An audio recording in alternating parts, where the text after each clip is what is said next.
Hey guys, আমি সুনন্দা আবার চলে এলাম একটা ভিডিও নিয়ে। আমি একটা আজকের যেটা বলবো সেটা প্রত্যেকেরই জানা দরকার।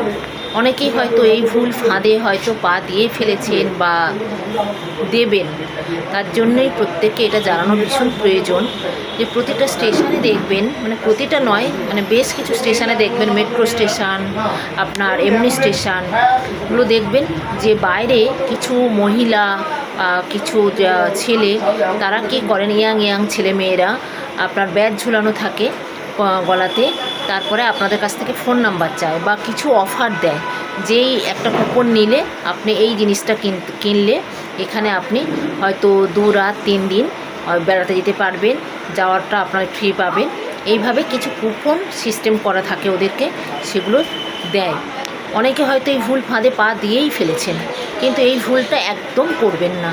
আপনারা কিন্তু পুরো সর্বশান্ত হয়ে যাবেন। এরা একদম ফেক হয়, এদের কোনো সিকিউরিটি নেই, আপনি কোনোভাবে কিছু দেখতে পারবেন না। এদের কাছে যদি আপনি আইডেন্টি কার্ড চান, যে আপনার কাছে আপনি যেটা দিচ্ছেন তার কোনো অথরাইজ লেটার আপনার কাছে আছে যে আপনি ওই কোম্পানি থেকে এসেছেন বা ওই এর থেকে, কিছু কিন্তু ওরা দেখাতে পারবে না।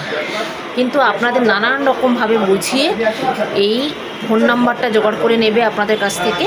ফোন নাম্বার নিয়ে এখন তো প্রত্যেকটা আধার কার্ডের সঙ্গে ফোন নাম্বার লিঙ্ক করা থাকে, সেই আধার কার্ডের কিন্তু ওই নিয়ে লিঙ্ক করা, যে আধার কার্ডটা পেয়ে গেল, আধার কার্ডের নাম্বারও পেয়ে যাবে।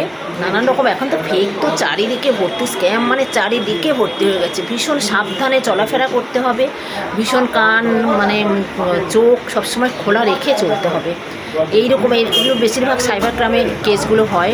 এই কেসে যদি একবার হয়ে যায় তাহলে কিন্তু আপনারা তো এক তো কোর্টে যেতে হবে, 2 নম্বর হচ্ছে হয়তো আপনাদেরকে নিয়ে গিয়ে সেখানকার পুরো জিনিসপত্র, সোনা গয়না আপনার কাছে যা থাকবে পুরো সর্বশান্ত করে দেবে। সেই জন্য বলছি, বারবার করে আপনার বন্ধুবান্ধবের কাছে শেয়ার করুন ভিডিওটা, যদি মনে হয় আপনাদের যে অন্তত একটা মানুষও যদি জানতে পারে বা আপনার থ্রু দিয়ে যদি আরও 2টো মানুষ জানতে পারে, তাহলে এই ফাঁদে সে কিন্তু আর পা দেবে না।